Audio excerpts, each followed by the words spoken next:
آسمان اور زمین میں اس کا حکم نافذ کرتے ہیں، اور اللہ کے نزدیک ہم سب سے زیادہ شرف والے ہیں۔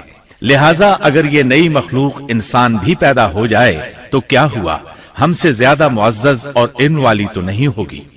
بہرحال جب اللہ تعالیٰ نے آدم کو پیدا کیا تو زمین کی مٹی لانے کا حکم فرمایا، چنانچہ اللہ تعالیٰ کے پاس مٹی لائی گئی۔ امام ترمذی، ابن حبان اور امام احمد رحمت اللہ علیہم نے ایک حدیث بیان کی ہے جس کے الفاظ کچھ یوں ہیں: اللہ تعالیٰ نے آدم علیہ السلام کو مٹی کی ایک مٹھی سے پیدا فرمایا۔ اس مٹی کو اللہ تعالیٰ نے پوری زمین سے اٹھوایا تھا۔ یہی وجہ ہے کہ آدم کی اولاد زمین کے لحاظ سے ہی ظہور پذیر ہوئی۔ بعض سرخ رنگ کے ہیں تو بعض سیاہ اور بعض سفید، اور کچھ اس کے درمیان میں ہیں۔ بعض نیک ہیں، بعض خبیث، اور کچھ پاکیزہ قسم کے ہیں۔ انسان کی تخلیق مٹی سے شروع ہوئی۔ اس مٹی کو پانی سے تر کیا گیا تو یہ تین بن گئی۔ اسی وجہ سے قرآن مجید کی بعض آیات میں تراب کا لفظ آیا ہے۔ تراب خشک مٹی کو کہتے ہیں، اور بعض آیات میں تین کا لفظ آیا ہے۔ تین تر اور بھیگی مٹی کو کہتے ہیں۔ اللہ تعالیٰ فرماتے ہیں خلقہ من تراب، یعنی آدم کو تراب سے پیدا کیا گیا۔ مٹی کی عام حالت کو تراب کہتے ہیں، اور فرمایا جب آپ کے رب نے فرشتوں سے کہا کہ میں مٹی سے بشر کو پیدا کرنے والا ہوں، جب اس مٹی کو پانی سے زیادہ بھگویا گیا تو وہ لیسدار ہونا شروع ہو گئی۔ اسی لیے اللہ تعالیٰ نے فرمایا ہم نے انسان کو لیسدار اور چپکنے والی مٹی سے پیدا کیا۔ پھر اللہ تعالیٰ نے اپنے مبارک ہاتھوں سے انسان کا ڈھانچہ تیار کیا۔ اللہ نے فرمایا خلقت بیدی، میں نے اپنے دونوں ہاتھوں سے پیدا کیا۔ اللہ تعالیٰ نے انسان کی خلقت فرشتوں کے سپرد نہ کی، بلکہ بذات خود اسے تخلیق کے مراحل سے گزارا اور اپنے ہاتھوں سے اس کی تصویر کشی کی۔ اللہ نے انسان کو پہلے ایک مورتی کی صورت میں ڈھالا، اس کے بعد ایک مقررہ مدت تک چھوڑے رکھا، یہاں تک کہ گیلی مٹی خشک ہو گئی اور اس کا رنگ سیاہ ہو گیا، بدبو آنے لگی، پھر وہ کھنکھناتی مٹی میں بدل گئی، اور آخرکار آگ پر پکی ہوئی مٹی یعنی فخار ٹھیکری کی صورت اختیار کر گئی، جس سے مٹکے وغیرہ تیار کیے جاتے ہیں۔ سیاہ مٹی کو ہما ان کہتے ہیں، اور بدبودار کو مسنون کہتے ہیں، اور کھنکھنا کر بولنے والی مٹی کو سلسال کہتے ہیں، اور ٹھیکری کی طرح کی مٹی کو الفخار کہتے ہیں۔ مختلف آیات میں یہ الفاظ وارد ہوئے ہیں۔ ہم نے تمہیں پیدا کیا اور پھر ہم ہی نے تمہاری صورت بنائی، اور یقیناً ہم نے انسان کو کھنکھناتی خشک مٹی سے پیدا کیا جو کہ بدبودار اور سیاہ گارے سے خشک ہوئی تھی۔ اللہ نے انسان کو کھنکھناتی مٹی سے پیدا کیا جو کہ ٹھیکری کی طرح تھی۔ ان تمام آیات کریمہ میں کوئی تناقض، تعارض اور اختلاف نہیں، اس لیے کہ ان مختلف آیات میں انسان کو اس کی تخلیق کے مختلف مراحل کی یاد دہانی کرائی گئی ہے۔ خلاصہ کلام یہ ہوا کہ تخلیق کے عمل کا پہلا مرحلہ تراب تھا، یعنی عام حالت والی خشک مٹی، پھر تین یعنی بھگوئی ہوئی مٹی، پھر لیسدار مٹی یعنی سلسال، پھر ٹھیکری کی طرح کی مٹی یعنی فخار، اور یہ کام جمعے کی آخری گھڑی میں کیا گیا، اور یہ دن اللہ کے لحاظ سے شمار ہونے والے دنوں میں سے ہمارے دنوں کی طرح نہ تھا، ہمارے اور اللہ کے دن مختلف ہیں۔ تخلیق آدم دراصل اللہ کا کرشمہ ہے، انسانوں کو ایک صورت عطا کی گئی۔ اس مرحلے کا تذکرہ بخاری اور مسند احمد کی ایک روایت میں ہے۔ اللہ نے آدم کو پیدا کیا اور ان کا قد 60 ہاتھ یا 60 میٹر لمبا تھا۔ تمام جنتی لوگ اس قد آدم کے ساتھ جنت میں داخل ہوں گے، اور اس وقت سے لے کر آج تک مخلوق کا قد کم ہوتا چلا آ رہا ہے۔ بعد والے لوگ گزشتہ زمانے کے لوگوں سے ہمیشہ چھوٹے قد کے ہوتے چلے آ رہے ہیں۔ بہرحال سب سے پہلے اور سب سے لمبے انسان آدم علیہ السلام تھے۔ امام احمد نے منفرد طور پر ایک روایت بیان کی ہے۔ اس میں رسول اکرم صلی اللہ علیہ وسلم نے آدم علیہ السلام کی لمبائی 60 ہاتھ یعنی 60 میٹر اور چوڑائی 7 ہاتھ بیان فرمائی ہے۔ سبحان اللہ! سیدنا آدم کس قدر ضخیم اور عظیم مخلوق تھے، صحیح مسلم اور مسند احمد کی روایت میں ہے۔ اللہ نے آدم کو پیدا کیا تو اسے اپنی منشا کے مطابق کچھ عرصہ ڈھانچے کی صورت میں چھوڑے رکھا۔ ابلیس اس کے ارد گرد چکر لگانے لگا۔ اس نے دیکھا کہ وہ پیٹ والا ہے۔ وہ سمجھ گیا کہ یہ مخلوق اپنے آپ پر کنٹرول نہیں کر سکے گی۔ اس حدیث سے معلوم ہوتا ہے کہ انسانوں کی طرح جنات کا پیٹ نہیں ہے، صرف انسان ایسا ہے جس کا اندر والا حصہ کھوکھلا ہے۔ بہرحال اللہ نے انسان کو اس شکل و صورت میں پیدا فرمایا۔ آدم 40 راتیں مجسمے کی صورت میں پڑے رہے۔ جسم موجود تھا لیکن روح نہیں تھی۔ ابلیس آتا، اس ڈھانچے کو ٹھوکر لگاتا تو جسم سے ایسی آواز نکلتی جیسے خالی مٹکے پر ہاتھ مارنے سے نکلتی ہے۔ اسی لیے اللہ نے بھی فرمایا ہے کہ وہ کھنکھناتی مٹی سے پیدا کیے گئے۔ آدم علیہ السلام میں روح ڈالنے سے پہلے ایک مرتبہ فرشتوں کا ان کے پاس سے گزر ہوا تو وہ کچھ گھبرا سے گئے۔ ابلیس کو تو بہت زیادہ گھبراہٹ کا سامنا کرنا پڑا۔ وہ گزرتے ہوئے ٹھوکر مارتا اور کہتا، تجھے کسی خاص مقصد کے لیے پیدا کیا گیا ہے۔ یہ کہہ کر وہ آدم کے منہ میں داخل ہو جاتا اور کمر کے راستے باہر آ جاتا اور فرشتوں سے مخاطب ہو کر کہتا، اس سے گھبرانے کی کوئی ضرورت نہیں۔ اگر مجھے اس پر مسلط کر دیا گیا تو میں یقیناً اسے ہلاکت میں ڈال دوں گا، اور اگر اسے مجھ پر مسلط کر دیا گیا تو بلا شبہ میں اس کی نافرمانی کروں گا۔ اندازہ کیجئے وہ تعجب کر رہا ہے کہ انہیں کیوں پیدا کیا گیا ہے۔ اس کی آدم علیہ السلام سے دشمنی کس قدر پرانی ہے، گویا ابتدا ہی سے یہ عداوت پر ڈٹ گیا تھا۔ بہرحال اللہ نے آدم میں روح پھونکی۔ اس مضمون کو قرآن مجید میں جا بجا ذکر کیا گیا ہے۔ اللہ تعالیٰ فرماتے ہیں، جب میں اس کو ٹھیک ٹھاک کر لوں اور اس میں اپنی روح پھونک دوں تو تم سب اس کے سامنے سجدے میں گر پڑنا۔ ایک اور جگہ فرمایا، اللہ تعالیٰ کے نزدیک عیسیٰ علیہ السلام کی مثال ہو بہو آدم علیہ السلام کی مثال ہے۔ اللہ نے انہیں مٹی سے بنا کر کہا، ہو جا، وہ ہو گئے۔ اللہ نے آدم علیہ السلام کو مٹی سے پیدا کیا، اپنے ہاتھوں سے بنایا، پھر اس میں روح پھونکی۔ اس کا مفصل بیان احادیث میں موجود ہے۔ جب ان میں روح پھونکی گئی اور ابتدا میں روح جیسے ہی سر کے اندر داخل ہوئی، آدم علیہ السلام کو چھینک آ گئی۔ فرشتوں نے آدم علیہ السلام سے کہا، الحمدللہ کہیے۔ انہوں نے کہہ دیا۔ اللہ کی اس تعریف کے جواب میں اللہ تعالیٰ نے فرمایا، رحمک ربک، یعنی تجھ پر تیرا رب رحم فرمائے۔ سبحان اللہ! اللہ ذوالجلال والاکرام نے آدم علیہ السلام میں روح مکمل ہونے سے پہلے ہی انہیں اپنی رحمت سے سرفراز فرما دیا۔ بہرحال جب روح ان کی آنکھوں میں داخل ہوئی اور انہوں نے جنت کے پھلوں کو دیکھا تو ان میں غور و فکر کرنے لگے۔ جب روح پیٹ میں داخل ہوئی تو کھانے کی طلب محسوس ہوئی۔ ابھی روح ٹانگوں تک پہنچی نہیں اور کھانے کی خواہش پہلے ہی محسوس ہونے لگی۔ اس جلد بازی اور عجلت کی وجہ سے اللہ تعالیٰ نے فرمایا، انسان جلد باز مخلوق ہے۔ جب آدم علیہ السلام کو پیدا کر دیا گیا تو اللہ تعالیٰ نے ان کی پشت پر ہاتھ پھیرا۔ ہاتھ پھیرتے ہی ان کی پشت سے قیامت تک پیدا ہونے والے انسان باہر نکل آئے۔ آدم کی تمام اولاد ان کے سامنے ظاہر ہو گئی، اور یہ بات نہایت وضاحت اور صراحت کے ساتھ قرآن مجید اور احادیث مبارکہ میں موجود ہے۔ مسلم بن یسار رحمت اللہ علیہ بیان کرتے ہیں کہ سیدنا عمر بن خطاب رضی اللہ عنہ سے کسی نے اس آیت کریمہ کے بارے میں پوچھا، اور جب آپ کے رب نے اولاد آدم کی پشت سے ان کی اولاد کو نکالا اور ان سے انہی کے بارے میں اقرار لیا کہ کیا میں تمہارا رب نہیں؟ سب نے جواب دیا، ہاں کیوں نہیں، ہم سب گواہ بنتے ہیں، تاکہ تم لوگ قیامت کے روز یوں نہ کہو ہم تو اس سے محض بے خبر تھے، یا یوں کہو کہ پہلے پہلے شرک تو ہمارے بڑوں نے کیا اور ہم ان کے بعد ان کی نسل میں ہوئے، لہذا کیا تو ان غلط راہ والوں کے فعل پر ہمیں ہلاکت میں ڈالے گا؟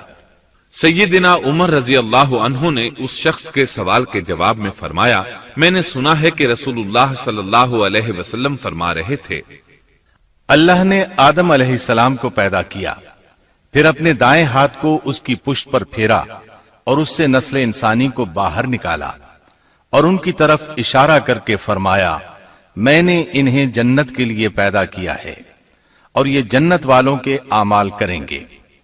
پھر اپنے ہاتھ کو دوبارہ آدم علیہ السلام کی پشت پر پھیرا اور اس سے نسل انسانی کو باہر نکالا اور ان کی طرف اشارہ کر کے فرمایا، میں نے انہیں آگ کے لیے پیدا کیا ہے اور یہ آگ والوں کے اعمال کریں گے۔ اس پر ایک شخص نے نبی اکرم صلی اللہ علیہ وسلم سے سوال کیا، اے اللہ کے رسول صلی اللہ علیہ وسلم، تو پھر ہمارے اعمال کس حساب میں شمار ہوں گے؟ آپ نے جواب میں فرمایا، اللہ تعالیٰ جب کسی بندے کو جنت کے لیے پیدا کرتا ہے تو اس سے جنت والوں کے کام کرواتا ہے، حتیٰ کہ جنت والے اعمال میں سے ہی کسی عمل پر اس کا موت سے سامنا ہوتا ہے، اس وجہ سے اللہ اسے جنت میں داخل کرتا ہے، اور جب اللہ کسی بندے کو آگ کے لیے پیدا کرتا ہے تو اسے آگ والے اعمال پر لگا دیتا ہے، یہاں تک کہ وہ آگ والے اعمال میں سے کسی عمل پر مرتا ہے، اس کی وجہ سے اللہ اسے آگ میں داخل کر دیتا ہے۔ ہر شخص کے لیے اس کام میں آسانی پیدا کر دی جاتی ہے جس کے لیے وہ پیدا کیا گیا ہے۔ لیکن یہ بات ذہن میں ہر وقت موجود رہنی چاہیے کہ اللہ نے انسان کو اختیار دے رکھا ہے کہ وہ اپنی عقل اور فکر کی روشنی میں اللہ کے احکامات پر عمل پیرا ہو کر خود کو جنتی بنا لے، یا عقل کا درست استعمال نہ کرتے ہوئے شیطان کا پٹا گلے میں ڈال لے اور جہنم میں جگہ بنا لے۔ یہ تو اللہ نے انسان کو اختیار دے رکھا ہے، اس کی مرضی کہ جنت والے اعمال کرے یا جہنم والے۔ ہر انسان میں دونوں طرف جانے کی طاقت اور صلاحیت موجود ہے۔ اللہ نے انسان کو مجبور نہیں بنایا، البتہ ہر انسان کو جو بھی رویہ اختیار کرنا تھا اللہ کو اس کا علم تھا، اور اس کا علم برحق ہے، قطعی ہے، اس میں کوئی غلطی نہیں ہو سکتی، اس لیے اس نے اپنے علم کے مطابق تقدیر لکھ دی۔ اب ہم جو کچھ کرتے ہیں تقدیر سے مجبور ہو کر نہیں کرتے، بلکہ اپنے اختیار سے کرتے ہیں، اور چونکہ تقدیر بھی اللہ کے حکم سے لکھی گئی اس لیے اس میں بھی کوئی خطا واقع نہیں ہوتی۔ لہذا تقدیر کا یہ مطلب نہیں کہ انسان تقدیر کی بنا پر ہدایت ماننے یا نہ ماننے پر مجبور ہے، ایسی بات قطعاً نہیں۔ اور درست بات یہ ہے کہ تقدیر کا مسئلہ بہت زیادہ پیچیدہ ہے اور مشکل ترین مسائل میں سے ہے، یہاں اس کی تفصیل کا موقع نہیں۔ جب اللہ نے آدم علیہ السلام کو پیدا کر لیا اور اس میں اپنی روح پھونک دی تو فرشتوں کو حکم دیا کہ آدم کو سجدہ کریں۔ ابلیس ایک بہت نیک اور بزرگ جن تھا، اس نے کبھی اللہ کی نافرمانی نہیں کی تھی، اسی بنا پر وہ بلند مرتبہ پا کر فرشتوں میں شامل ہو چکا تھا، لیکن فرشتوں کی جنس سے قطن نہیں تھا۔ اللہ نے اسے اطاعت اور فرما برداری کا صلہ دیا تھا، اس کی عزت اور اکرام کرتے ہوئے آسمان میں بسایا تھا، لمحہ بھر کے لیے بھی اس نے اللہ کی نافرمانی نہیں کی تھی، اور پھر اللہ نے آدم کو سجدہ کرنے کا حکم دیا، اور اس حکم کے مخاطب فرشتے اور ابلیس تھے۔ صرف فرشتوں کے لیے یہ حکم نہیں تھا بلکہ ابلیس بھی اس حکم میں شامل تھا، کیونکہ اللہ تعالیٰ فرماتے ہیں، اور یقیناً ہم نے تمہیں پیدا کیا، پھر ہم ہی نے تمہاری صورت بنائی، پھر ہم نے فرشتوں سے کہا کہ آدم کو سجدہ کرو، تو سوائے ابلیس کے سبھی نے سجدہ کیا، وہ سجدہ کرنے والوں میں شامل نہ ہوا۔ اللہ تعالیٰ نے فرمایا، تجھے کس چیز نے سجدے سے روک دیا جبکہ میرا حکم تیرے لیے بھی تھا؟ تو اس سے ثابت ہوا اس حکم میں فرشتوں کے ساتھ ابلیس بھی شامل تھا، کیونکہ قرآن میں اذ امرتک کے الفاظ ہیں۔ اس کا مطلب ہے کہ میں نے تجھے حکم دیا تھا، اور پھر ابلیس نے جواب میں یہ نہیں کہا کہ تو نے تو مجھے حکم ہی نہیں دیا تھا، بلکہ اس نے سجدہ نہ کرنے کی وجہ یہ بتائی۔ اس نے کہا، میں سجدہ کیوں کروں، میں اس سے بہتر ہوں، اس لیے کہ تو نے مجھے آگ سے پیدا کیا اور اسے مٹی سے۔ اللہ نے حکم دیا، تو اس سے نیچے اتر جا۔ غرض جب ابلیس نے نافرمانی کی، سرکشی اور تکبر کا مظاہرہ کیا تو اس وقت اللہ تعالیٰ اور اس کے درمیان مکالمہ ہوا۔ اللہ نے اس کی سرکشی دیکھ کر اسے سزا دیتے ہوئے فرمایا، اس جنت سے اتر جا، تجھے کوئی حق حاصل نہیں کہ تو اس جنت میں رہ کر تکبر کرے۔ ابلیس نے جواب میں کہا، مجھے قیامت کے دن تک مہلت دے دیجئے، یعنی اتنی لمبی عمر دے دیجئے کہ میں قیامت تک زندہ رہوں، موت نہ آئے۔ اللہ نے فرمایا، تجھے مہلت دے دی گئی، لیکن ایک وقت مقررہ تک۔ اور جب شیطان اس طرف سے مطمئن ہو گیا کہ اسے مہلت مل گئی، تب اس نے کہا، چونکہ تو نے مجھے گمراہ کر دیا ہے، اس وجہ سے میں قسم کھاتا ہوں کہ میں انسانوں کی گمراہی کے لیے تیرے سیدھے راستے پر بیٹھ جاؤں گا، پھر ان کے آگے سے، ان کے پیچھے سے، ان کے دائیں سے، ان کے بائیں سے، ان کے پاس آؤں گا، اور آپ ان میں سے اکثر لوگوں کو شکر گزار نہیں پائیں گے۔ اللہ تعالیٰ نے شیطان کا رد کرتے ہوئے فرمایا، یہاں سے ذلیل و خوار ہو کر نکل جا، ان میں سے جو شخص بھی تیرا حکم مانے گا میں ایسے تمام گمراہوں سے جہنم کو بھر دوں گا، جو انسان بھی تیرا پیروکار بنے گا وہ جہنم کا مستحق اور حقدار ٹھہرے گا۔ ایک اور مقام پر اللہ تعالیٰ فرماتے ہیں، جب ہم نے فرشتوں کو حکم دیا کہ آدم کو سجدہ کرو تو ابلیس کے سوا سب نے سجدہ کیا۔ اس نے کہا، کیا میں اسے سجدہ کروں جسے تو نے مٹی سے پیدا کیا ہے؟ اچھا دیکھ لے، اسے تو نے مجھ پر فضیلت دی ہے، اگر مجھے بھی تو نے قیامت تک ڈھیل دی تو میں سوائے چند لوگوں کے اس کی اولاد کو گمراہ کروں گا۔ اس پر اللہ نے فرمایا، جا، ان میں سے جو بھی تیرا فرمانبردار ہو جائے گا تو تم سب کی سزا جہنم ہے، جو پورا پورا بدلہ ہے۔ ان میں سے تو جسے بھی اپنی آواز کے ساتھ بہکا سکتا ہے بہکا لے، اور ان پر اپنے سوار اور پیادے چڑھا لا، یعنی اپنے گھڑ سوار لشکر اور پیدل لشکر کو چڑھا کر لے آ، اور اپنا ہر داؤ، ہر ترکیب اور ہر اسلحہ استعمال کر لے، اور ان کے مالوں اور اولاد میں بھی شرکت کر لے، اور تو انہیں دل بہلانے والے وعدے دے لے، یعنی ان کے برے اعمال بنا سنوار کر انہیں دکھا، اور غلط خواہشات دلا، جنت، دوزخ اور دوبارہ زندہ نہ ہونے کے وعدے دے، اور ان سے شیطان کے جتنے بھی وعدے ہوتے ہیں سب کے سب سراسر فریب ہیں۔ یقیناً میرے سچے بندوں پر تیرا کوئی قابو اور غلبہ نہیں ہوگا، تیرا رب کارسازی کرنے والا کافی ہے۔ اسی طرح بہت سی آیات میں پہلی معصیت الہی کا ذکر کیا گیا ہے۔ سب سے پہلا نافرمان ابلیس ملعون تھا۔ وہ خبیث اللہ کے سامنے تکبر اور انات سے بھرپور جواب دیتا رہا، اسی وجہ سے اللہ نے اسے کافر کا لقب دیا۔ کافر اسے کہتے ہیں جو نعمت کا انکار کرے۔ اللہ نے اس پر اتنا فضل و کرم اور انعام و احسان کیا کہ بلند ترین مرتبے تک پہنچا دیا، لیکن اس نے اللہ کی اس نعمت کی قدر نہ کی، پرواہ نہ کی اور کفر کا راستہ اختیار کیا۔ سب سے پہلا گناہ تکبر تھا، اسی لیے علماء کرام فرماتے ہیں تمام گناہوں کی جڑ تکبر اور غرور ہے۔ نبی اکرم صلی اللہ علیہ وسلم نے اپنی امت کو تکبر نہ کرنے کا سختی سے حکم فرمایا، اس کی برائی، وبال اور ہلاکت سے آگاہ فرمایا۔ آپ نے فرمایا، اللہ اس شخص کی طرف رحمت سے دیکھے گا بھی نہیں جس نے تکبر کی بنا پر کپڑا ٹخنوں سے نیچے لٹکایا۔ اس کے علاوہ نبی صلی اللہ علیہ وسلم نے تو مطلقاً فرما دیا، وہ شخص جنت میں داخل ہونے کے قابل نہیں جس کے دل میں ذرہ برابر بھی تکبر ہے۔ جو شخص اپنے کپڑے، اپنے مکان اور اپنے قبیلے پر فخر کرتا ہے اس سے اللہ کی رحمت اٹھ جاتی ہے۔ اسی لیے نبی صلی اللہ علیہ وسلم نے جب اپنے صحابہ کرام کو دیکھا کہ مہاجر صحابی انصار صحابہ کے خلاف اور انصاری صحابی مہاجرین صحابہ کے خلاف آواز لگا رہے ہیں تو آپ نے فرمایا، اس جاہلیت والی پکار کو چھوڑو، یہ بہت بدبودار ہے۔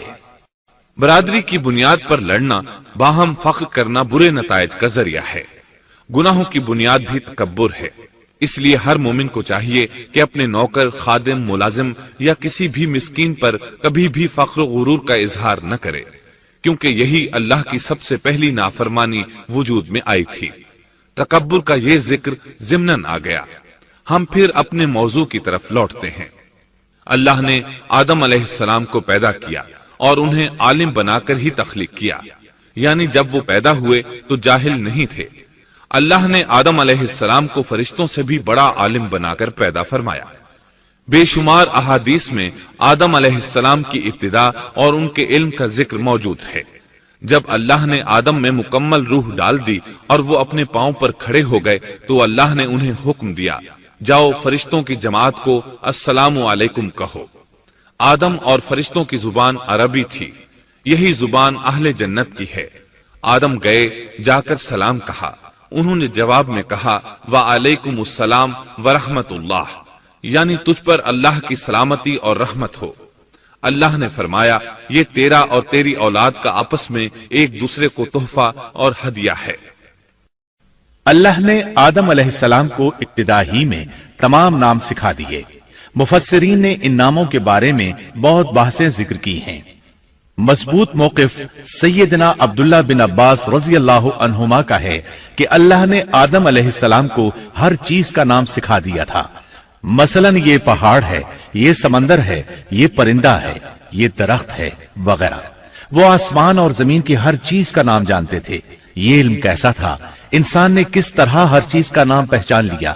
یقیناً اللہ انسان میں یہ طاقت پیدا کر سکتا ہے کہ وہ ہر علم کا احاطہ کر سکے۔ اللہ نے آدم علیہ السلام کو ہر چیز کا نام اور اس کی صنعت اور کام بھی معلوم کرا دیا۔ آگ، لوہے، لکڑی، غرض ہر چیز کا نام اور استعمال ذہن میں ڈال دیا۔ وہ کس قدر عظیم علم سے بہرور ہوئے، سبحان اللہ۔ بہرحال اللہ نے آدم علیہ السلام کو صرف شکل و صورت اور تخلیق ہی میں بلند مرتبہ عطا نہیں کیا تھا، بلکہ عقل و علم کے لحاظ سے بھی بلند درجے اور مقام پر فائز کیا تھا، جیسا کہ اللہ تعالیٰ فرماتے ہیں اللہ نے آدم علیہ السلام کو ہر چیز کا نام سکھا دیا، پھر ان چیزوں کو فرشتوں پر پیش کیا۔ مجھے ان چیزوں کے نام بتاؤ اگر تم سچے ہو۔ مطلب یہ کہ تم اپنے دعوے میں کہاں تک سچے ہو؟ جب آدم کی تخلیق ہوئی تو تم نے کہا تھا اللہ جو چاہے پیدا کر لے، قسم ہے وہ ہم سے زیادہ معزز اور عالم نہیں ہوگا۔ اس دعوے میں اگر تم سچے ہو تو ذرا ان اشیاء کے نام تو بتاؤ۔ اللہ تعالیٰ نے آدم علیہ السلام کا زیادہ معزز ہونا، مکرم ہونا اور علم و معرفت والا ہونا واضح کرنے کے لیے فرشتوں کو حکم دیا کہ آدم علیہ السلام کو سجدہ کریں۔ یہ سجدہ تعظیمی تھا، عبادت والا سجدہ نہیں تھا۔ سجدہ تعظیمی پہلے وقتوں میں جائز تھا، لیکن اب حرام ہے۔ اسی لیے تو یعقوب علیہ السلام، ان کی بیوی اور 11 بیٹوں نے یوسف علیہ السلام کو سجدہ کیا تھا۔ بہرحال فرشتوں نے آدم علیہ السلام کو سجدہ کیا۔ اس سے معلوم ہو جاتا ہے کہ کون زیادہ عزت اور عظمت والا ہے۔ یقیناً آدم علیہ السلام زیادہ شرف اور منزلت کے حقدار ٹھہرے۔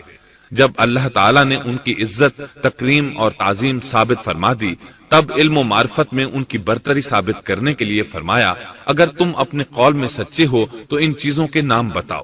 تب فرشتوں نے کہا، فرشتے کہنے لگے اے اللہ تو پاک ہے، ہمیں تو صرف اتنا ہی علم ہے جتنا تو نے ہمیں سکھا رکھا ہے، مکمل حکمت و علم والا تو ہی ہے۔ اللہ تعالیٰ نے آدم علیہ السلام سے فرمایا اے آدم تم ان فرشتوں کو ان چیزوں کے نام بتاؤ۔ آدم ہر چیز کا نام بتانے لگے، کسی جگہ بھی انہوں نے غلطی نہیں کی۔ جب انہوں نے فرشتوں کو تمام چیزوں کے نام بتا دیے تو اللہ تعالیٰ نے فرشتوں کو مخاطب کر کے کہا کیا میں نے تمہیں پہلے ہی نہیں کہہ دیا تھا کہ زمین اور آسمان کا غیب میں ہی جانتا ہوں، اور میرے علم میں ہے جو تم ظاہر کر رہے ہو اور جو چھپا رہے ہو۔ یہاں ذہن میں سوال ابھرتا ہے کہ فرشتے کیا چھپا رہے تھے؟ وہ راز والی بات یہی تھی کہ اللہ ہم سے زیادہ معزز اور عالم مخلوق پیدا نہیں کرے گا۔ اس کے بعد اللہ تعالیٰ نے اما حوا کو پیدا فرمایا۔ انہیں آدم علیہ السلام کے فوراً بعد پیدا نہیں فرمایا، بلکہ آدم علیہ السلام نے کافی عرصہ جنت میں تنہا بسر کیا، اور حدیث میں ہے کہ وہ وحشت محسوس کرتے تھے، تنہائی کو شدت سے محسوس کرنے لگے تھے۔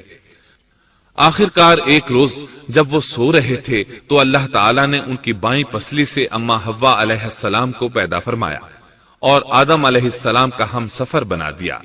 اللہ فرماتے ہیں اے لوگو اپنے اس پروردگار سے ڈر جاؤ جس نے تم سب کو ایک ہی جان سے پیدا کر ڈالا اور اس جان یعنی آدم علیہ السلام سے ان کی بیوی کو پیدا کیا۔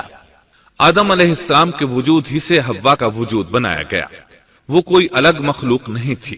جب آدم علیہ السلام بیدار ہوئے تو انہوں نے اپنے قریب ایک عورت کو بیٹھے دیکھا، پوچھنے لگے تم کون ہو؟ حوا علیہ السلام نے کہا عورت۔ آدم علیہ السلام نے پھر پوچھا تجھے کس لیے پیدا کیا گیا ہے؟ وہ بولی آپ کے لیے، تاکہ آپ مجھ سے سکون اور انس حاصل کریں۔ جب فرشتوں نے آدم علیہ السلام کو ایک عورت سے باتیں کرتے دیکھا تو کہنے لگے اب ایک اور نئی مخلوق پیدا کی گئی ہے۔ آدم علیہ السلام نے ان مخلوقات کا نام تو بتا دیا تھا جو مشہور و معروف تھیں، ان کا نام پوچھنا چاہیے۔ انہوں نے آدم علیہ السلام سے سوال کیا، انہوں نے فوراً جواب دیا حوا، اس لیے کہ اللہ نے تو آپ کو ہر چیز کا نام سکھا دیا تھا۔ فرشتوں نے کہا ان کا نام حوا کیوں رکھا گیا ہے؟ آدم علیہ السلام نے جواب دیا اس لیے کہ اسے ایک زندہ چیز سے پیدا کیا گیا ہے، حیات کی نسبت سے حوا نام رکھا گیا۔ مسلم شریف میں ہے، سیدنا ابو ہریرہ رضی اللہ عنہ روایت کرتے ہیں کہ رسول اللہ صلی اللہ علیہ وسلم نے فرمایا جو شخص اللہ اور آخرت کے دن پر ایمان رکھتا ہے جب وہ کسی معاملے کے لیے حاضر ہو تو بھلائی والی بات کرے یا خاموش رہے، اور عورتوں کے بارے میں بھلائی کی وصیت حاصل کر لو، یعنی ان کے ساتھ اچھا سلوک کرو، کیونکہ عورت پسلی سے پیدا کی گئی ہے اور پسلی میں زیادہ ٹیڑھا حصہ اوپر والا حصہ ہوتا ہے۔ اگر تم اس کو سیدھا کرنا چاہو گے تو توڑ ڈالو گے، اور اگر اس کو چھوڑ دو گے تو وہ اسی طرح ہمیشہ ٹیڑھی رہے گی۔ عورتوں کے بارے میں بھلائی کی وصیت حاصل کر لو۔ مطلب یہ کہ اسی حالت میں گزر بسر کرو، عورتوں کے بارے میں بھلائی کی وصیت حاصل کر لو۔ اس حدیث کا مطلب یہ ہے کہ عورتوں پر جبر کر کے زبردستی ان کی طبیعت کو بدلا نہیں جا سکتا، اور عورت ذات کو نہایت نرمی اور پیار سے رکھو۔ ان کی طبیعتوں میں ٹیڑھا پن ہے، وہ کبھی جذبات سے مغلوب ہو جاتی ہے اور عقل کھو بیٹھتی ہے۔ اگر کوئی اسے سیدھا کرنا چاہے تو اس سے لا تعلقی، دوری اور طلاق کی نوبت آ جائے گی۔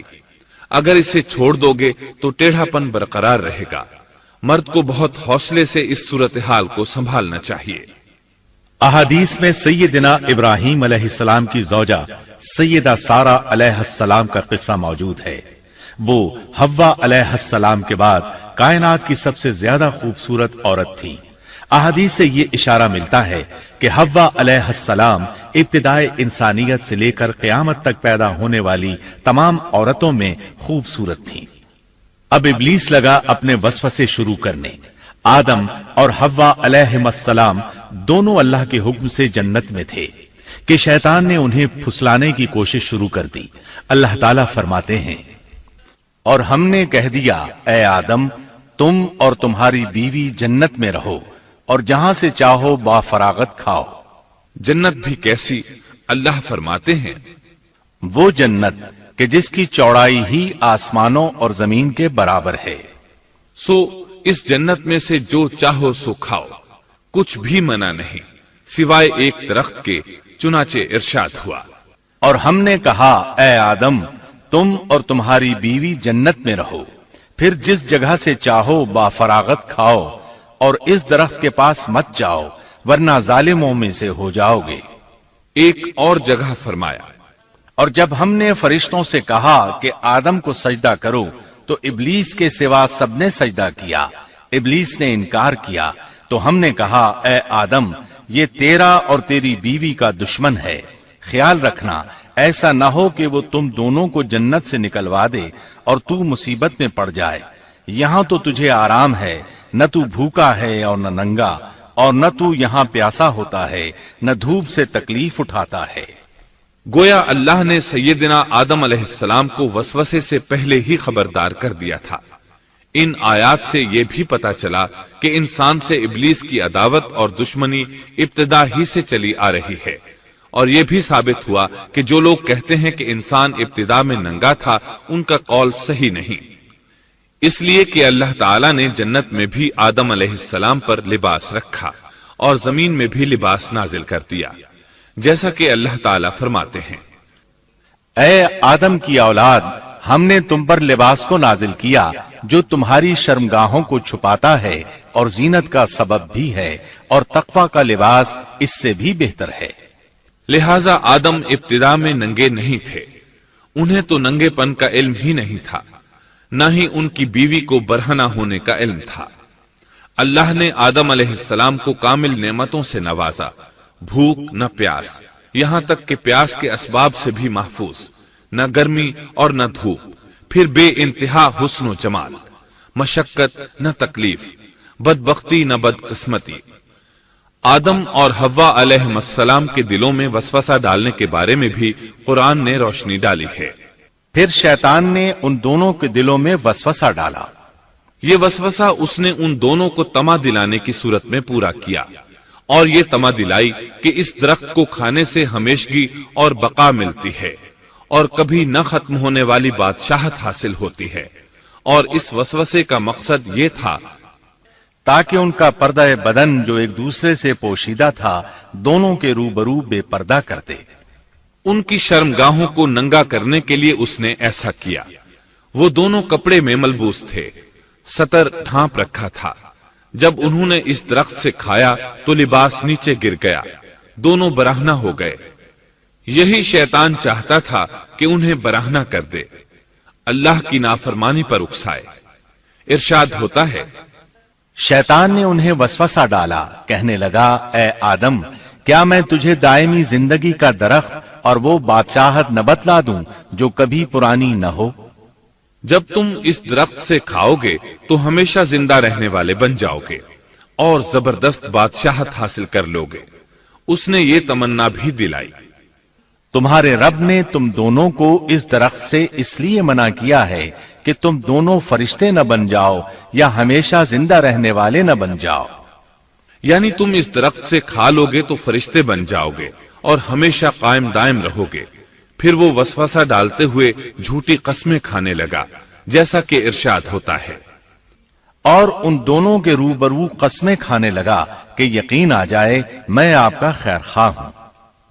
اللہ کی قسم کھانے لگا، اور اس وقت سے جھوٹی قسموں کی ابتدا ہوئی۔ اس نے ان دونوں کو فریب دے کر بہکا لیا، جیسا کہ فرمایا، فَدَلَّاهُمَا بِغُرُورٍ، یعنی دھوکے سے انہیں پھسلایا، حالانکہ انہیں کسی چیز کی کمی نہیں تھی۔ بھلا وہاں کیا محتاجی ہو سکتی تھی؟ جنت میں سکون سے زندگی بسر کر رہے تھے، جنت سے بڑھ کر کیا چاہیے؟ ہمیشہ کے لیے جنت مل چکی تھی۔ اللہ تعالیٰ فرماتے ہیں، ان دونوں نے جب درخت کو چکھا، دونوں کا پردہ بدن ایک دوسرے کے روبرو کھل گیا، دونوں اپنے بدنوں پر درختوں کے پتے جوڑ جوڑ کر رکھنے لگے۔ کپڑے اترنے پر دونوں کو حیا آئی، اس لیے کہ انسان کی فطرت میں برہنہ ہونے کی ناپسندیدگی شامل ہے۔ برہنہ ہو گئے تو کوئی لباس نہیں تھا، اس لیے درختوں کے پتے جوڑ کر جسم ڈھانپنے لگے۔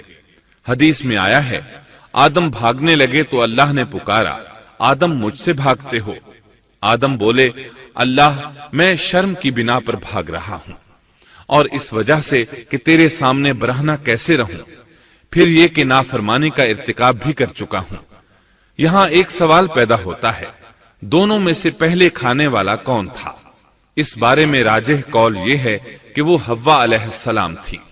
انہی نے آدم علیہ السلام کو طمع دلاتے ہوئے اس غلطی پر آمادہ کیا تھا، جیسا کہ بخاری شریف میں نبی اکرم صلی اللہ علیہ وسلم نے فرمایا، اگر حوا نہ ہوتی تو کوئی عورت اپنے خاوند سے خیانت نہ کرتی۔ حوا علیہ السلام نے انہیں غلطی میں مبتلا کیا تھا۔ اگر حوا علیہ السلام نہ ہوتی تو آدم بھی خیانت میں مبتلا نہ ہوتے اور نہ معصیت میں مبتلا ہوتے۔ تب اللہ نے انہیں پکارا، کیا میں نے تم دونوں کو اس درخت سے نہیں روکا تھا؟ اور کیا یہ نہیں کہا تھا کہ شیطان تمہارا کھلا دشمن ہے؟ اب توجہ طلب بات یہ ہے کہ اس موقع پر دونوں نے کیا طرز عمل اختیار کیا۔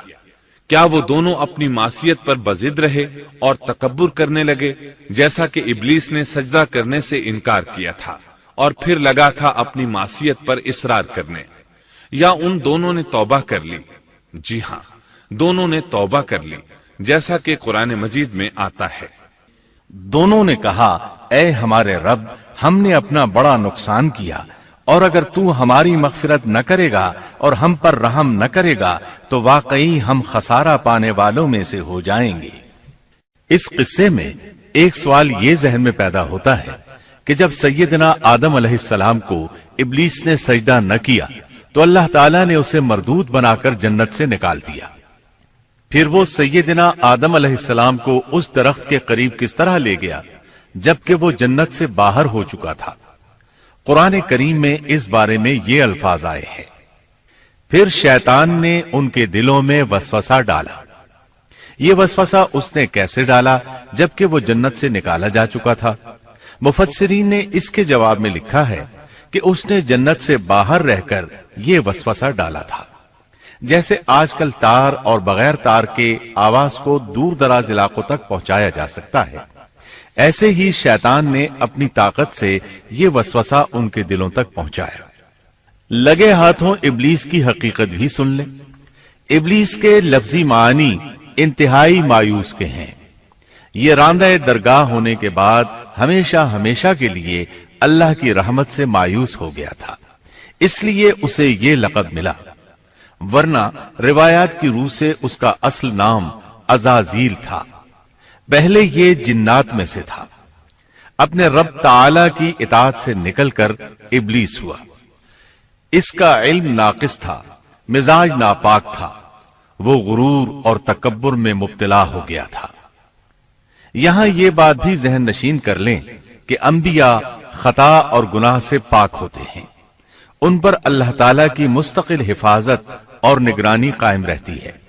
اگرچہ انبیاء بھی انسان ہوتے ہیں اور تمام انسانی تقاضے انہیں لاحق ہوتے ہیں، لیکن ان کے عمل اور ارادے میں کسی قسم کی بدی اور شر کا عمل دخل قطعاً نہیں ہوتا۔ ان کا ہر قول اور عمل بلکہ ہر حرکت اور سکون کی حالت بھی انسانیت کے لیے بہترین نمونہ ہوتے ہیں۔ البتہ بشر ہونے کی وجہ سے بھول کا امکان ہوتا ہے، تاہم بھول ہو جانے کی صورت میں انہیں فوراً ہی خبردار کر دیا جاتا ہے۔ بھول ہو جانا بشری طبیعت کا خاصہ ہے، اللہ تعالیٰ نے ہر انسان کی فطرت میں یہ چیز رکھی ہے۔ انبیاء سے بھول چوک ہو جانے میں بھی اللہ تعالیٰ کی کئی ایک حکمتیں پوشیدہ ہیں۔ مثلا بہت سی قومیں اپنے نبیوں کے معجزات دیکھ کر ان میں ربوبیت کی صفات کی قائل ہو گئی، یہاں تک کہ بعض قوموں نے اپنے نبیوں کو اللہ یا اللہ کا بیٹا بھی جانا۔ جب انبیاء سے بھول اور لغزشیں ہوئیں تب گویا لوگوں پر یہ واضح کیا گیا کہ یہ الہ نہیں ہے، الہ ہوتے تو کس طرح ان سے بھول ہو سکتی تھی۔ اس سے یہ بتانا بھی مقصد تھا کہ انبیاء انسان ہی ہوتے ہیں، کوئی ماورائی مخلوق نہیں ہوتے۔ سیدنا آدم علیہ السلام کے واقعے پر غور کرنے سے یہ حقیقت مزید واضح ہو جاتی ہے کہ سیدنا آدم علیہ السلام کی یہ لغزش گناہ نہیں تھی۔ ممنوع درخت کا پھل کھاتے ہی سیدنا آدم علیہ السلام اور اماں حوا کا لباس اتر گیا تھا۔ اس لباس کے بارے میں مفسرین نے لکھا ہے کہ وہ لباس دراصل نور کا تھا، یعنی وہ جنت کا خاص لباس تھا جو صرف اسی عالم میں پہنا جا سکتا ہے۔ اللہ تعالیٰ نے اپنے فضل و کرم سے جنت میں ان کی ستر پوشی کا انتظام فرما دیا۔ اللہ کا حکم ہوا، جنت سے اتر جاؤ، تم آپس میں ایک دوسرے کے دشمن ہوگے اور تمہارے واسطے زمین میں رہنے کی جگہ ہے اور ایک وقت تک نفع حاصل کرنا ہے۔ فرمایا تم وہیں زندگی بسر کرو گے اور وہیں مرو گے اور وہیں سے دوبارہ نکالے جاؤ گے۔ قرآن مجید کے دیگر مقامات میں بھی اس قصے کی تفصیل موجود ہے۔ مثلاً فرمایا، اور اس سے قبل ہم نے آدم سے ایک عہد لیا تھا مگر وہ بھول گئے اور ہم نے ان میں کوئی عزم نہیں پایا۔ اللہ تعالیٰ فرماتے ہیں، اور جب ہم نے فرشتوں سے کہا آدم کو سجدہ کرو تو ابلیس کے سوا سب نے سجدہ کیا، اس نے صاف انکار کر دیا، تو ہم نے کہا اے آدم یہ تیرا اور تیری بیوی کا دشمن ہے، خیال رکھنا ایسا نہ ہو وہ تم دونوں کو جنت سے نکلوا دے اور تو مصیبت میں پڑ جائے۔ یہاں تو تجھے یہ آرام ہے کہ نہ تو بھوکا ہوتا ہے اور نہ ننگا، اور نہ تو یہاں پیاسا ہوتا ہے اور نہ دھوپ سے تکلیف اٹھاتا ہے۔ لیکن شیطان نے اسے وسوسے میں ڈال دیا، کہنے لگا میں آپ کو دائمی زندگی کے درخت اور وہ بادشاہت بتلاؤں جو کبھی پرانی نہ ہو۔ چنانچہ ان دونوں نے اس درخت سے کھایا، پس ان کے ستر کھل گئے اور وہ بہشت کے پتے اپنے اوپر چپکانے لگے۔ آدم نے اپنے رب کی نافرمانی کی، پس بہک گیا۔ پھر اس کے رب نے نوازا، اس کی طرف توجہ فرمائی اور اس کی رہنمائی کی۔ حکم ہوا تم دونوں یہاں سے اتر جاؤ، تم آپس میں ایک دوسرے کے دشمن ہو۔ اب تمہارے پاس جب کبھی میری طرف سے ہدایت پہنچے تو جو میری ہدایت کی پیروی کرے نہ تو وہ بہکے گا نہ تکلیف میں پڑے گا، ہاں جو میری یاد سے روگردانی کرے گا اس کی زندگی تنگی میں رہے گی اور بروز قیامت ہم اسے اندھا کر کے اٹھائیں گے۔ آدم علیہ السلام زمین پر اترے اور اپنے رب سے توبہ کے کلمات سیکھ لیے۔ وہ کلمات یہ ہیں: اے ہمارے رب، ہم نے اپنا نقصان کیا، اور اگر تو نے ہم پر مغفرت و رحمت نہ فرمائی تو ہم خسارہ اٹھانے والوں میں سے ہو جائیں گے۔ آدم علیہ السلام زمین پر اترے اور ان کے ساتھ حوا علیہ السلام بھی اتری، اور ان کے ساتھ ہی ابلیس کو بھی اتارا گیا۔ یہ کس جگہ پر اترے اس بارے میں اختلاف پایا جاتا ہے، لیکن ابن عباس رضی اللہ عنہ کی بات راجح محسوس ہوتی ہے کہ آدم علیہ السلام کو ہند میں اور حوا علیہ السلام کو جدے میں اتارا گیا۔ جب آدم علیہ السلام اتر آئے تو حوا علیہ السلام کی تلاش شروع کر دی، زمین میں ان کی تلاش میں سرگرداں ہوئے۔ آخر کار میدان عرفات میں دونوں کی ملاقات ہو گئی۔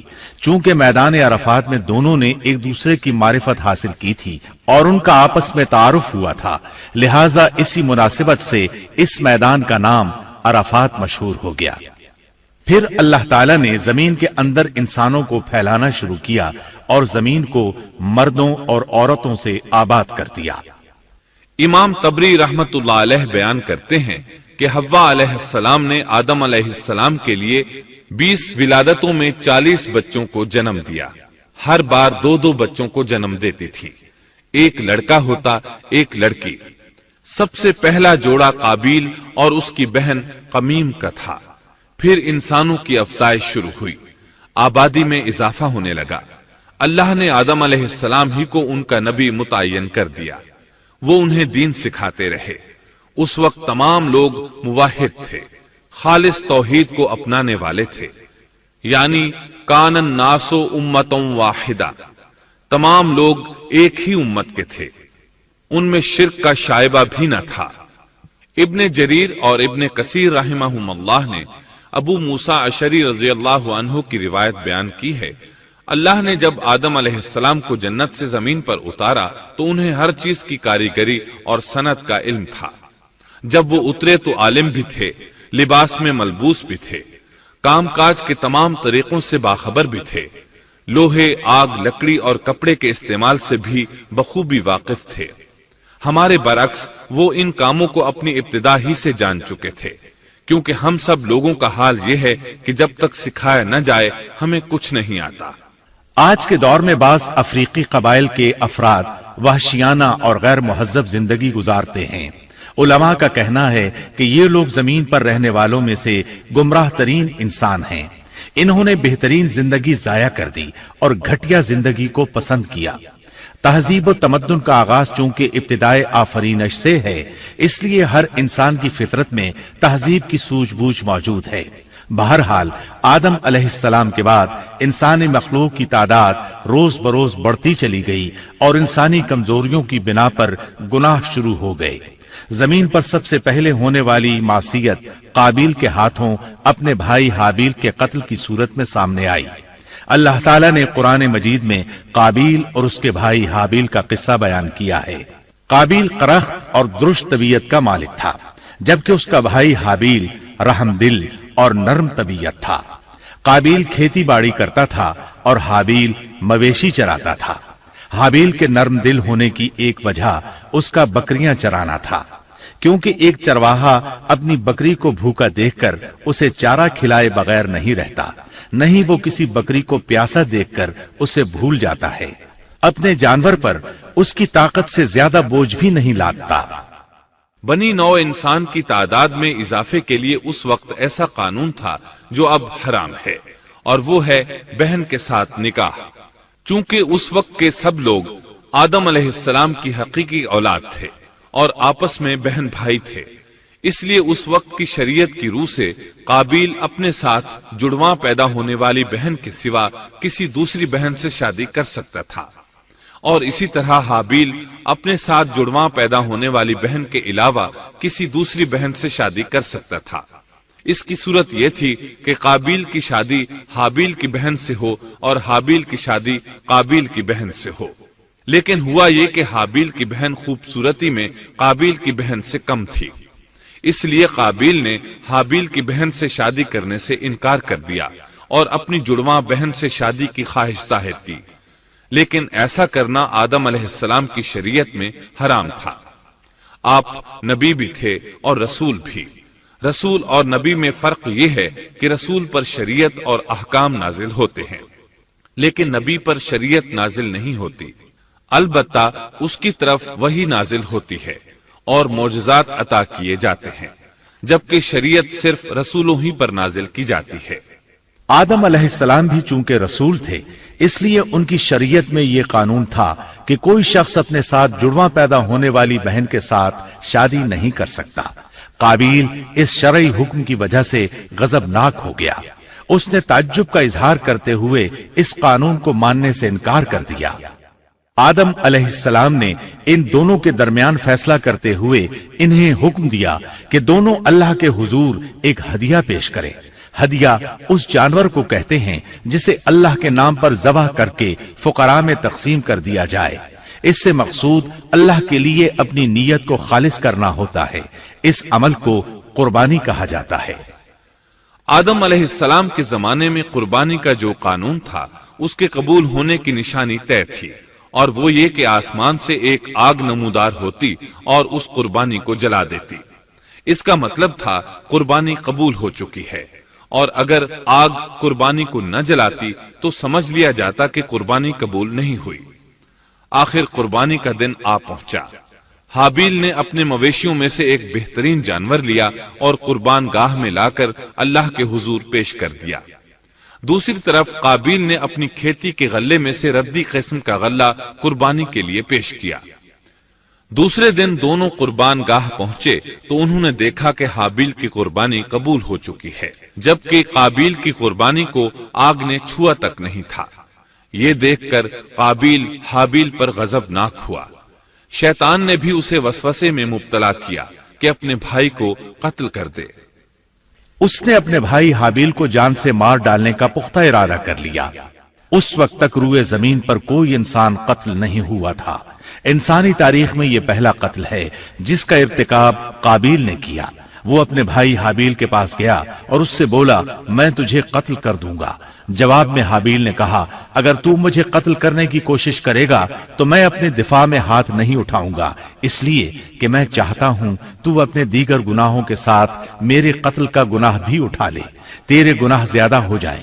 چنانچہ ایک تاریک رات میں حابیل سویا ہوا تھا کہ قابیل ایک بڑا سا پتھر اٹھا کر اس کے پاس آیا۔ اس نے وہ پتھر اپنے بھائی کے سر پر دے مارا۔ اس طرح اس نے حابیل کو قتل کر دیا، روئے زمین پر قتل کی ابتدا کر دی، زمین کو پہلے خون سے رنگ دیا۔ تاریخ انسانی میں یہ سب سے پہلا جرم تھا جو قابیل کے ہاتھوں ہوا۔ قتل تو وہ کر بیٹھا، اب حیران اور پریشان ہوا کہ اس کی لاش کا کیا کرے۔ اس وقت تک نسل انسانی موت سے بھی دوچار نہیں ہوئی تھی۔ آدم علیہ السلام کی اولاد میں سے اس وقت تک کوئی فوت نہیں ہوا تھا، اس لیے قابیل کو معلوم نہیں تھا کہ مردے کے ساتھ کیا کیا جائے۔ اسی کشمکش کے عالم میں اس نے بھائی کی لاش کو کمر پر اٹھا لیا اور چل پڑا۔ چلا جا رہا تھا کہ اللہ نے 2 کوے بھیجے۔ دونوں کوے آپس میں لڑ پڑے، ایک نے دوسرے کو ہلاک کر دیا۔ اب زندہ کوا مٹی کھودنے لگا۔ اس طرح اس نے ایک گڑھا تیار کر لیا، مردہ کوے کو اس میں رکھا اور اوپر مٹی ڈال دی۔ اس طرح قابیل کو دفن کا طریقہ معلوم ہوا۔ اس نے بھی گڑھا کھودا اور حابیل کی لاش کو اس میں دبا دیا۔ وہ اپنے کیے پر نادم ضرور تھا، لیکن اس نے اللہ سے معافی نہ مانگی، جبکہ انسان کے لیے ضروری ہے کہ اس سے کوئی گناہ ہو جائے تو اللہ سے معافی مانگے۔ قابیل اور حابیل کے درمیان جو مکالمہ ہوا، اللہ تعالیٰ نے اس کا ذکر سورہ مائدہ آیت 27 تا 29 میں کیا ہے۔ اللہ فرماتے ہیں، آدم علیہ السلام کے دونوں بیٹوں کا کھرا کھرا حال بھی انہیں سنا دو۔ ان دونوں نے ایک نذرانہ پیش کیا، ان میں سے ایک کی نظر تو قبول ہو گئی اور دوسرے کی قبول نہ ہوئی، تو وہ کہنے لگا میں تجھے مار ہی ڈالوں گا۔ اس نے کہا اللہ تقوی والوں ہی کا عمل قبول کرتا ہے، گو تو میرے قتل کے لیے دسترازی کرے، لیکن میں تیرے قتل کے لیے ہرگز اپنا ہاتھ نہیں بڑھاؤں گا۔ میں تو اللہ تعالی پروردگار عالم سے خوف کھاتا ہوں، میں تو چاہتا ہوں کہ تو میرا گناہ اور اپنا گناہ اپنے سر پر رکھ لے اور دوزخیوں میں شامل ہو جائے، ظالموں کا یہی بدلہ ہے۔ اس کا مطلب یہ تھا کہ تیرے اور گناہوں کے ساتھ میرے قتل کا گناہ بھی تیرے ذمہ لگے اور تو ظالموں میں سے ہو جائے۔ حابیل کے قتل کے بعد قابیل پر جو گزری اس کا ذکر اللہ نے سورہ مائدہ آیت 30 اور 31 میں کیا ہے۔ پس اسے اس کے نفس نے اپنے بھائی کے قتل پر آمادہ کر دیا اور اس نے اسے قتل کر ڈالا، اس سے وہ نقصان والوں میں سے ہو گیا۔ پھر اللہ تعالیٰ نے ایک کوے کو بھیجا جو زمین کھود رہا تھا، تاکہ اسے دکھائے کہ وہ کس طرح اپنے بھائی کی ناش کو چھپا سکتا ہے۔ وہ کہنے لگا ہائے افسوس، کیا میں ایسا کرنے سے بھی گیا گزرا ہو گیا کہ اس کوے کی طرح اپنے بھائی کی لاش کو دفنا دیتا۔ پھر تو بڑا ہی پشیمان اور شرمندہ ہوا۔ امام احمد، ترمذی اور ابو داود نے سیدنا سعد بن ابی وقاص رضی اللہ عنہ سے روایت کی ہے کہ انہوں نے سیدنا عثمان رضی اللہ عنہ کی شہادت کے فتنے کے وقت فرمایا، میں گواہی دیتا ہوں کہ رسول اکرم صلی اللہ علیہ وسلم نے فرمایا تھا، ایک بہت بڑا فتنہ رونما ہوگا، اس میں بیٹھنے والا کھڑے ہونے والے سے بہتر ہوگا اور کھڑا ہونے والا چلنے والے سے بہتر ہوگا اور چلنے والا دوڑنے والے سے بہتر ہوگا۔ کسی نے کہا اگر کوئی میرے گھر میں داخل ہو کر میری طرف ہاتھ بڑھائے تاکہ وہ مجھے قتل کر دے تو آپ صلی اللہ علیہ وسلم نے فرمایا تو آدم علیہ السلام کے بیٹے کی طرح قتل ہو جا، یعنی اس فتنے میں قتل ہو جانا، حابیل کی سنت پر عمل کرتے ہوئے خود ہاتھ نہ اٹھانا، قاتل کہلانے کی بجائے مقتول ہونے کو پسند کرنا۔ اسی طرح مسند احمد کی ایک روایت میں ہے، رسول اللہ صلی اللہ علیہ وسلم نے فرمایا دنیا میں جب بھی کوئی ظلم سے قتل ہوتا ہے تو اس کا گناہ آدم علیہ السلام کے پہلے بیٹے قابیل کی گردن پر ضرور ہوتا ہے، اس لیے کہ وہ پہلا شخص ہے جس نے ظالمانہ قتل کی ابتدا کی اور یہ ناپاک طریقہ جاری کیا۔ اس حدیث سے اس جرم کی نوعیت کا بخوبی اندازہ ہوتا ہے کہ اللہ تعالیٰ نے اس کو صرف ایک قتل قرار نہیں دیا بلکہ اس کو ایک گھناؤنی حرکت قرار دیا۔ قیامت تک آنے والے لوگ جو اس گناہ کے مرتکب ہوں گے ان کا کچھ گناہ قابیل کے حساب میں ڈالا جائے گا۔ حابیل کو قتل کرنے کے بعد قابیل نے اپنی بیوی کو ساتھ لیا اور دور دراز نرم زمین کے پاس جا کر رہائش پذیر ہو گیا اور آدم علیہ السلام کے سامنے تک نہ ہوا۔ آدم علیہ السلام پہاڑوں کے قریب ایک بستی میں رہ رہے تھے، یہ ان سے بہت دور جا بسا تھا۔ اس طرح قابیل کا آدم علیہ السلام سے رابطہ بالکل ختم ہو گیا اور اس سے ایک نئی نسل کی ابتدا ہوئی۔ فحاشی اور اریانی کو ان کے ہاں عروج حاصل تھا۔ عبادت یہ لوگ اگرچہ اللہ ہی کی کرتے تھے لیکن آدم علیہ السلام کی شریعت کے خلاف بے حیائی کے دل دادا تھے۔ تقوی کی قلت، احکام الہی کی نافرمانی اور فحاشی کا فروغ ان کے شب و روز کا معمول تھا۔ اس کے بعد لوگ دو گروہوں میں تقسیم ہو گئے، شریر اور برے لوگ قابیل کے ساتھ مل گئے اور آدم علیہ السلام کے دیگر بیٹے اور نیک لوگ آدم علیہ السلام کے ساتھ مل گئے۔ آدم علیہ السلام 960 سال زندہ رہے۔ ان کی کل عمر تو 1000 سال تھی لیکن 40 سال کم کر دی گئی۔ سیدنا ابو ہریرہ رضی اللہ عنہ بیان کرتے ہیں کہ رسول اللہ صلی اللہ علیہ وسلم نے فرمایا، جب اللہ نے آدم علیہ السلام کو پیدا فرمایا تو ان کی پیٹھ پر ہاتھ پھیرا،